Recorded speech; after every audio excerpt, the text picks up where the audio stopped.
Graça e paz, irmãos. Vamos meditar na palavra do Senhor, na carta de Paulo aos Romanos, capítulo 8, versículos de 31 a 39, que está escrito assim: Que diremos, pois, à vista destas coisas? Se Deus é por nós, quem será contra nós? Aquele que nem mesmo o próprio Filho poupou, antes por todos nós o entregou, porventura não nos dará graciosamente com ele todas as coisas? Quem intentará acusação contra os eleitos de Deus? É Deus quem os justifica. Quem os condenará? É Cristo Jesus quem morreu, ou antes, quem ressuscitou, qual está à direita de Deus e também intercede por nós. Quem nos separará do amor de Cristo? Será tribulação, ou angústia, ou perseguição, ou fome, ou nudez, ou perigo, ou espada? Como está escrito: por amor de ti somos entregues à morte o dia todo. Fomos considerados como ovelhas para o matadouro.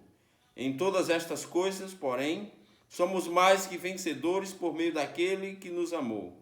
Porque eu estou bem certo de que nem a morte, nem a vida, nem os anjos, nem os principados, nem as coisas do presente, nem do porvir, nem os poderes, nem a altura, nem a profundidade, nem qualquer outra criatura poderá nos separar do amor de Deus que está em Cristo Jesus, nosso Senhor. Amém, irmãos? Então, esse texto glorioso em que o apóstolo Paulo fala sobre a mensagem importantíssima para as nossas vidas sempre, que nos conscientiza de que nós somos mais do que vencedores por meio daquele que nos amou.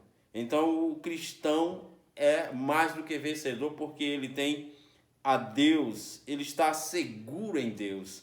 Então, e após o apóstolo fazer aqui um plano sistemático de Deus para a nossa glorificação, ele conclui o capítulo por meio de perguntas com a convicção de que a salvação eterna do cristão está garantida. Essas perguntas nos levam a essa convicção. E a primeira delas é: que diremos, pois, à vista destas coisas? Claro, que coisas? Relacionado ao versículo 31, em conexão com 28, que diz que em todas as coisas Deus age para que aconteça o bem, conforme o seu propósito, o bem daqueles que ele ama. Então, o que pode se dizer em meio a estas coisas? E aí ele vai e diz no versículo 31 que se Deus é por nós, quem será contra nós? Se Deus age em meio às coisas para o nosso bem, ele é por nós. Então, se ele é por nós, quem será contra nós?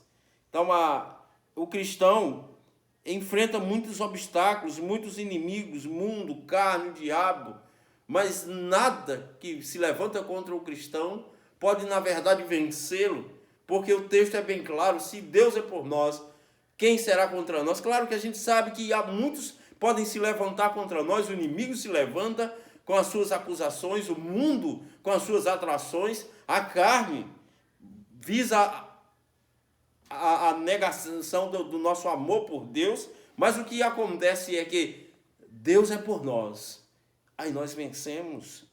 Com Deus nós vencemos tudo, vencemos todos, superaremos todos e quaisquer obstáculos que possam acontecer. E ele prossegue nas suas perguntas, e a seguinte diz: aquele que nem mesmo seu próprio filho poupou, como não nos dará com ele graciosamente todas as coisas? O que ele nos dará? Santificação. Nos dará, na concretização de tudo, na consumação da história, seremos glorificados, seremos, como diz o texto sagrado, como ele é, seremos perfeitos, para habitar o céu perfeito de Deus. Tudo o que Cristo representa, amor, perdão, alegria, mas tudo isso veio por meio da cruz. Observe que o texto diz assim: aquele que nem mesmo o seu próprio filho poupou, ele o entregou para morrer na cruz. E aí, como é algo bem conhecido, talvez você já tenha ouvido diversas vezes, que não foi Pilatos, não foi os próprios judeus que entregaram Jesus para morrer, não foi nenhum deles que levou Jesus para a morte. Quem levou Jesus para a cruz foi o amor do Pai por nós. Por isso ele vai dar com Cristo todas as coisas, porque ele foi capaz de dar por nós o seu próprio Filho, para a nossa salvação, para a nossa santificação, para, enfim, conquistar para nós a glorificação, o dia em que adentraremos a mansão celestial. Então, se Deus deu o seu próprio Filho, ele vai dar tudo aquilo que nós necessitamos para que sejamos como ele quer que sejamos, para que vivamos para a sua honra, para o seu louvor, para a sua glória. E a pergunta seguinte, então, diz o seguinte: quem intentará a acusação contra os escolhidos de Deus? O contexto é de um tribunal, mas o juiz, nesse tribunal, já nos declarou justificados, inocentes, pelo seu perdão, pela sua absolvição, conquistada, claro, na cruz do Calvário. Então, não há acusação, como Romanos 1,8 deixa bem claro, não haverá condenação. E essa é a pergunta seguinte: se ninguém pode nos acusar, quem poderá então nos condenar? E a pergunta é: quem nos condenará? O juiz é Cristo, mas ele também é o advogado.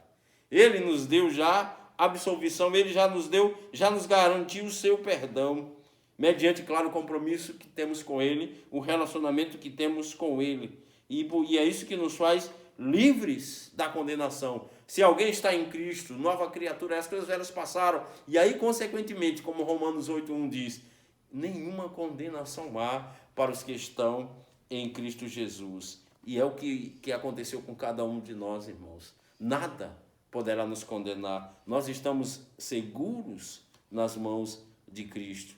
E a pergunta seguinte, então, nos diz assim: quem nos separará do amor de Cristo? A resposta a essa pergunta é o ponto culminante do argumento de Paulo aqui, com relação à certeza da salvação. São 7 as situações que ele usa como candidatas a promover essa separação. E aí observe a lista: tribulação, angústia, perseguição, fome, nudez, perigo, espada.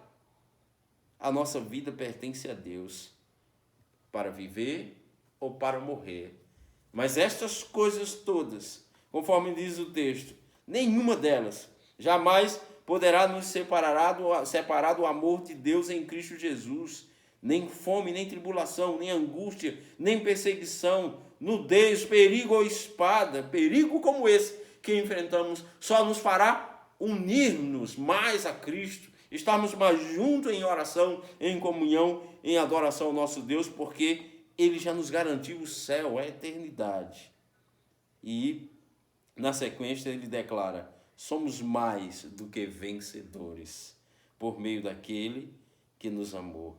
E aí ele declara: nada poderá nos separar do amor de Deus. E aí ele veja a lista grandiosa de coisas que Paulo fala, que não podem jamais nos afastar, né, desta comunhão, desta vitória garantida. Veja o que ele diz: porque estou bem certo de que nem a morte, nem a vida, nem anjos, nem os principados, nem as coisas do presente, nem do porvir, nem os poderes, nem a altura, nem a profundidade, nem qualquer outra criatura poderá nos separar do amor de Deus que está em Cristo Jesus, nosso Senhor. Nada, nem ninguém pode nos separar do amor de Deus, e nele nós estamos seguros, firmes. Se Deus é por nós, essa é a canção. Se Deus é por nós, quem será contra nós?